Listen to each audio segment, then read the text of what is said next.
It is finally about that time to kind of start thinking about Team of the Year. And it's still a few weeks away yet, but on the channel, we want to get ahead of the curve, right? So we got some stuff to talk about today. We got some possible compensation on the way, even though it's definitely up for debate. And a new EVO leaks that actually looks pretty good again. So we'll go and look at everything in this video. I also found my favorite card in the game. I won't tell you who. It's someone in this team that I just love so much, and I'm gonna make a video on them later in the week. You probably could take a decent guess as to who it is, but I won't spoil it for the video when it comes out. And also I have my live reaction of me opening the possible compensation pick at the end of this video. So I did open it, and you will see that being open. So I'll start with this though, because of the fact that it's quite debated. If you guys want to buy coins, you can go to mmoxp.com. The link is in the description. Use my code JFC at checkout for a 5% discount. Is there going to be compensation for the year in review player pick? This player pick came out today. Of course, now that I completed it, I cannot read the description anymore. So let's go on to Twitter here. And here's exactly what it says on the description, right? Earn one of 3 base icons or campaign players that were released through SBCs in Ultimate Team 24 in November. No campaign heroes or icons. So most people kind of assumed that would be, hey, icon SBCs that dropped in November, right? That's kind of what people figured.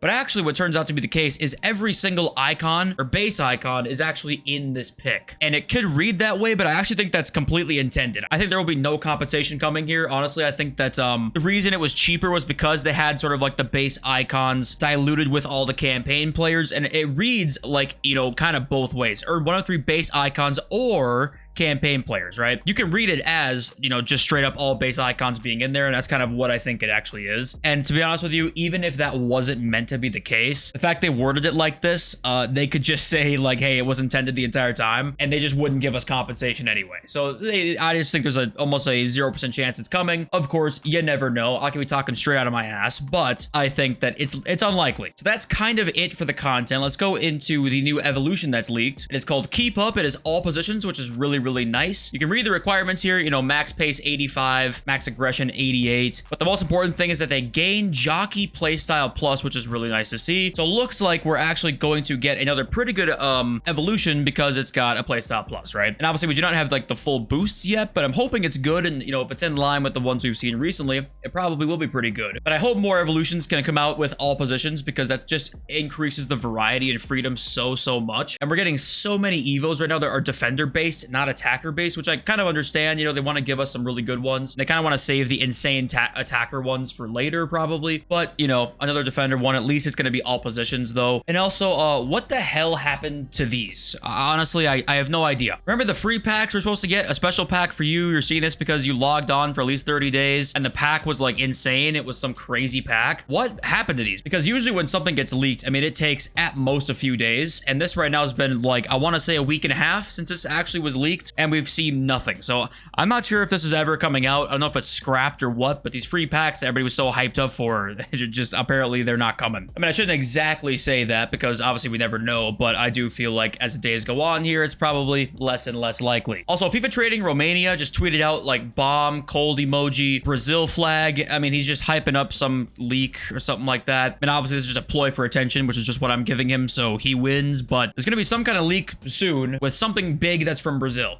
If you're in the Patreon, congratulations. If you paid $37 monthly to FIFA Trading Romania, you have the leaks. Congratulations. But we'll maybe check back at tomorrow's video, see if we know what this is. But it's probably going to be something. Now, Team of the Year, right? This is going to be hopefully one of the biggest Team of the Years ever. Now that we have women's cards in the game, which opens up just, you know, everything massively. This might be the biggest Team of the Year ever. Hopefully, I'm saving 1,000 packs. But we got to talk about, like, you know, what is the market outlook going to look like? Is it just going to die? We don't want you guys losing a shit ton of coins. So first of all, though, I do want to say this probably is going to be the first cards that get released that have 2 playstyle pluses. And then my guess is the goalkeeper, because we have no playstyle plus goalkeepers yet. The Team of the Year goalkeeper will be the first playstyle plus goalkeeper. But this would be pretty sick. You know, Mbappe first touch with a rapid. Imagine a rapid plus and a finesse shot plus, or a finesse shot plus a power shot plus. I mean, that would just be ridiculous. And that would make these cards so insanely in demand and expensive. Say they're the first cards with 2 playstyle pluses. For for like a month or two, I mean, these cards are going to be more expensive than probably we've ever seen Team of the Year cards be, and they're already very expensive as is. But let's talk about preparing for it, right? First of all, the release date, no confirmation yet. We've seen Team of the Year usually come out in the middle of January. Last year, I think it was like the 20th of January. I believe we've seen it come out in different times. Go to Jude Bellingham's FIFA 23 Team of the Year card here. I think midfielders, yeah, came out on Sunday. So you're looking at Sunday there, the 22nd of January, and then 20th of January was the first Team of the Year day. It'll be probably something along those lines. Now, we do have rumors about a possible earlier Team of the Year release. If that's the case, then this information is just more pertinent, but we'll come back to this in 1 second. So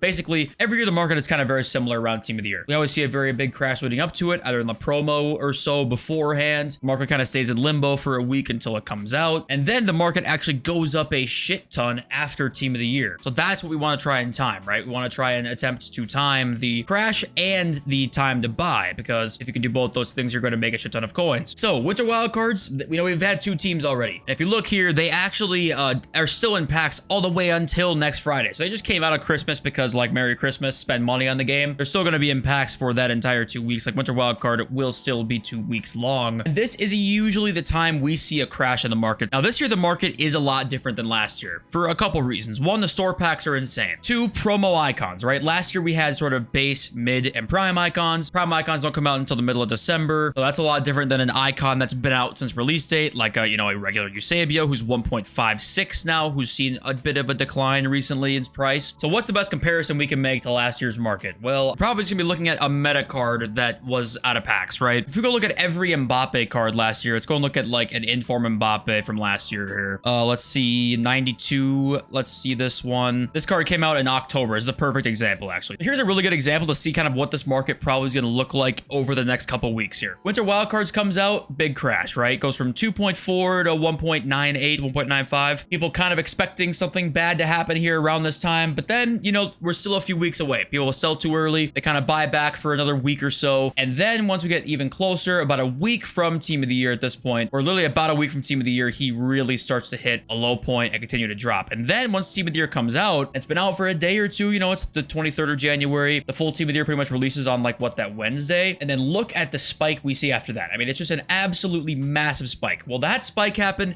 I'm not too sure. I think EA are going to try and fight off every crash they can this year like they did last year. So we probably will see some inflation again. But the point is, there's always going to be that buy time right here that we're going to want to look for pretty much right when Team of the Year has been out for a day or two. That's always a great time to buy. And then right now, we're sort of in this phase right here where the market's kind of going down a bit. It could even be more like here, possibly, where it could drop down a little bit later after, like I said, I sell off this week, and then kind of rebound back up for another week, and then drop down again. Now, this obviously, because we talked about there's some differences this year, it's going to be a little bit different than this, but very, very similar. So we want to look at the buy time like a day or two after Team of the Year. Just want to get that out there. That is always an incredible time to buy. Even the Team of the Year cards is always a great time to buy those guys. Because let's go and look at Team of the Year Bellingham from last year, and you can just see what this price graph looked like after he's been out for just a couple days. So Team of the Year Bellingham, I think he released was going for like 1.5 mil or something like that. Yeah, 1.65 right there was the lowest he was on that Thursday. He's been out for what, about 3 days? He's been out for 3-4 days, right? And then right when full Team of the Year comes out, pretty much after that, he never comes down again all the way until, I mean, when did he come down? He came down in March. I mean, that's insane. Now imagine cards with 2 playstyle pluses all the way for like a full month or two, that they're the only cards in the game where these will be a thing. This could be an even bigger trend. So buying Team of the Years are one of the only card types every year where you can actually buy them like immediately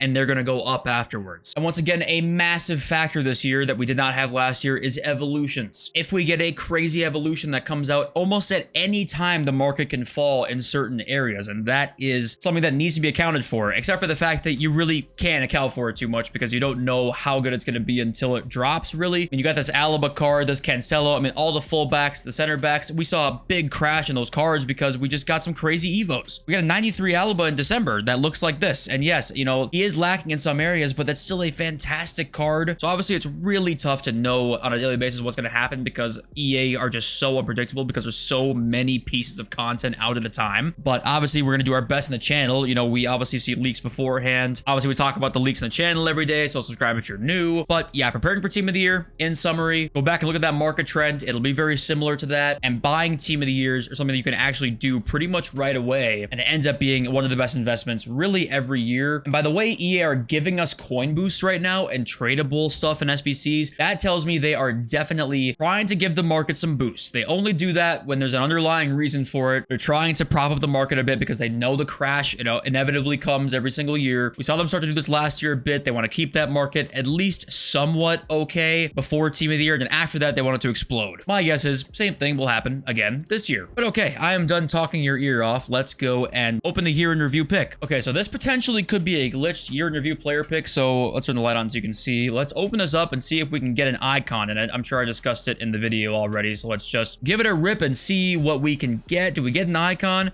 We do get an icon. And it's Xavi. It's not great, but icons are in this. I'm assuming there's no comp for any of this, but he's going for 125. Okay, well, that was something. I don't really recommend doing this, but if you have some extra fodder, I guess go for it. But I think that's it. I love you all. Since we have a resume. Peace.